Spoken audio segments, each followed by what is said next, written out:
स्वागत है आप सबका हमारे चैनल पर। आज हम बहुत ही अच्छा सा डायग्नोसिस है हाइड्रोसेफेलस, ठीक है। बहुत सारे लोगों को, स्टूडेंट्स को अपनी पोस्टिंग के दौरान ये डायग्नोसिस मिलता है रिक्वायरमेंट में, ठीक है। कई सारे स्टूडेंट्स होते हैं जिसको केस स्टडी में भी ये डायग्नोसिस मिलता है। अगर आपको केस स्टडी में ये डायग्नोसिस मिलता है तो ऑलरेडी हमारे चैनल पर एपिलेप्सी का डायग्नोसिस के रिक्वायरमेंट्स है और मेनिंजाइटिस के रिक्वायरमेंट्स भी है।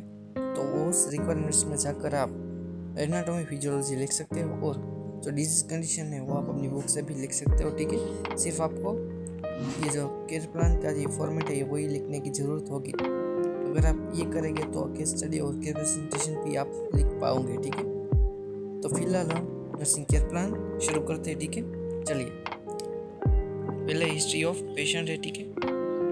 तो अपनी तरह स्क्रीनशॉट लेते रहेगा, ठीक है। पहले नाम ऑफ पेशेंट है, फिर इन्फॉर्मेंट का नाम है, फादर नेम है, ठीक है। ये सब आपको देखने को मिलेगा डेमोग्राफिक डेटा में, ठीक है। फिर है चीफ कंप्लेंट्स, जब पेशेंट आया था तब उसको क्या क्या था ये आपको कंप्लेंट यहाँ पर लिखनी है, ठीक है। फिर आती है चाइल्ड हिस्ट्री, इसमें ऑब्स्टेट्रिकल हिस्ट्री, ठीक है। उसकी जो मदर की हिस्ट्री है, ठीक है, ऑब्स्टेट्रिकल हिस्ट्री वो लिखनी है, ठीक है। ये सब फिर है प्रीनेटल एंड नेटल हिस्ट्री लिखनी है यहाँ पर, ठीक है। फिर है ग्रोथ एंड डेवलपमेंटल माइलस्टोन है, ठीक है। फिर है माइलस्टोन ऑफ डेवलपमेंट, ठीक है। According to the age we have to mention the developmental milestone. फिर आता है social, emotional and language development. तो जो भी सोशल डेवलपमेंट है, इमोशनल डेवलपमेंट है, वो सब यहाँ पर मेंशन करना है। फिर आता है फैमिली हिस्ट्री, ठीक है। तो फैमिली हिस्ट्री आपको यहाँ पर ड्रॉ करनी है। इसमें आता है family tree and family detail according to your patient आप लिख सकते हो। उसके बाद आता है हिस्ट्री ऑफ इलनेस, ठीक है। प्रेजेंट इलनेस है, ठीक है, वो सभी आपको मेंशन करनी है। फिर पास्ट इलनेस जो भी है वो आपको मेंशन करनी है। सोशियो इकोनॉमिक स्टेटस मेंशन करना है। फिर डाइटरी पैटर्न है, प्ले हैबिट है, स्लीप पैटर्न है, वो यहाँ पर आपको लिखना है। उसके बाद आता है फिजिकल एग्जामिनेशन। तो हम जो भी एडल्ट में जो भी लिखते हैं फिजिकल एग्जामिनेशन वही सब मेंशन करना है, ठीक है। चलिए, बेसलाइन डेटा है, ठीक है, अपनी तरह स्क्रीनशॉट लेते रहेगा।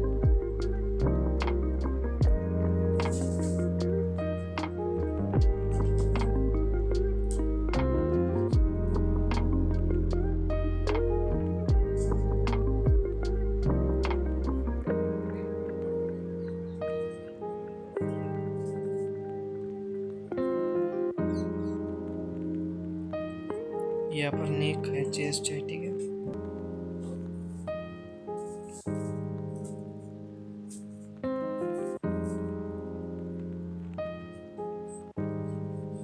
लेबोरेटरी इन्वेस्टिगेशन में जो भी पेशेंट का लेबोरेटरी इन्वेस्टिगेशन है, ठीक है, एज पर पेशेंट फाइल वो यहाँ पर मेंशन करना है। तो सीबीसी है, ठीक है, उसमें हीमोग्लोबिन, आरबीसी, डब्ल्यूबीसी है, सीआरपी मेंशन हुआ है, सोडियम कैल्शियम की वैल्यू दिखाई गई है। फिर सीएसएफ है और प्रोटीन है, ठीक है। नॉर्मल वैल्यू है, पेशेंट वैल्यू है और रिमार्क भी यहाँ पर है। इसके बाद यहाँ पर मेडिकेशन दिखाई गई है, जो भी पेशेंट को मेडिकेशन एडमिनिस्टर हो रही है, ठीक है, इस टाइम पर वो सब यहाँ पर मेंशन की गई है।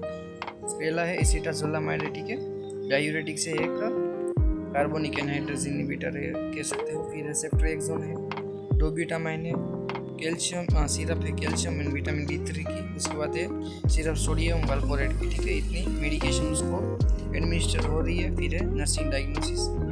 तो it is a vital for any nursing care plan, any case presentation और एनी केस स्टडी, ठीक है। नर्सिंग का डायग्नोसिस ये बिल्कुल एक्यूरेट होना चाहिए, आपके डिजीज के डायग्नोसिस के अकॉर्डिंग होना चाहिए, ठीक है। एक्चुअल होना चाहिए, पोटेंशियल भी होना चाहिए। तो पहला जो डायग्नोसिस हम ऊपर लिखते हैं, ठीक है, पहले 2 पहले 3 वो सब एक्चुअल है, उसके नीचे के जो 2 हो गए वो सब पोटेंशियल हो गए, ठीक है। जो पहला डायग्नोसिस है क्या है, इंक्रीज्ड इंट्राक्रेनियल प्रेशर, ठीक है। क्या है, increased intracranial pressure related to accumulation of cerebrospinal fluid as evidence by increased ICP, ठीक है। बिल्कुल सही डायग्नोसिस है। जो पेशेंट का जो क्रेनियल प्रेशर, ठीक है, वो बढ़ गया है क्योंकि उसके अंदर क्या जमा हो गया है, एक्यूमुलेशन हो गया है CSF का। आपको कैसे पता चला कि उसका ICP है वो इंक्रीज हो गया, ठीक है। यह आता है impaired cognitive function related to potential brain damage from ICP, increase ICP is evidence by confusion state of client, ठीक है। तीसरा है imbalance nutrition less than body requirement है। Related to less intake by mouth and by weight loss, ठीक है। चौथा है sleep pattern disturbance, क्योंकि डिस कंडीशन से और अबनॉर्मल स्ट्रक्चरल फॉर्मेशन से, ठीक है, is evidence by discomfort of patient. उसके बाद आता है एंजाइटी पेशेंट को नहीं होती, ठीक है, क्योंकि पेशेंट को पता ही नहीं होता कि उसको क्या हुआ है, इसलिए एंजाइटी है किसकी, उसके पेरेंट्स की। Parental anxiety related to concerns about the baby's condition is evidence by questioning. फिर रिस्क ऑफ सेकेंडरी इन्फेक्शन और risk of infection related to hospitalization, ठीक है। 6 डायग्नोसिस है, बिल्कुल सही है। चलिए, पहला डायग्नोसिस है increased intracranial pressure related to accumulation of CSF is evidence by increased ICP, ठीक है। सब्जेक्ट डेटा क्या है, my client's mother said dead, their child head is enlarged and continuous crying. Objective data क्या है, I observe the head and measures the intracranial pressure आता है। उसके बाद गोल, क्या आपका गोल होगा, to reduce ICP and to normalize the head circumference. फिर है प्लानिंग और इम्प्लीमेंटेशन, जो प्लानिंग करेंगे प्रेजेंट टेंस में उसको आप कन्वर्ट कर देंगे पास्ट टेंस में, तो ये हो जाएगा आपका इम्प्लीमेंटेशन। तो पहला है प्लानिंग, क्या है, assess the condition of patient. Implementation में I assess the vitals of patient. फिर है to monitor and maintain patient airway means patent airway. फिर है provide a safe and supportive environment. उसके बाद आता है टू अरेंज और टू चेंज पोजीशन फ्रीक्वेंटली। उसके बाद टू एडमिनिस्टर प्रिस्क्राइब्ड मेडिकेशंस, ठीक है। फिर है evaluation, reduce intracranial pressure and normalize the head circumference, ठीक है। पहला डायग्नोसिस कंप्लीट हो जाता है। चलिए दूसरा डायग्नोसिस देख लेते हैं, क्या है, impaired cognitive function related to potential brain damage from increased ICP is evidence by confusion state of client. इसमें क्या है, subject data, my client's mother said dead, their child is blunted. Objective data क्या है, observe the face of child, I assess the condition of child. फिर है goals, to improve the cognitive functions and to reduce the ICP।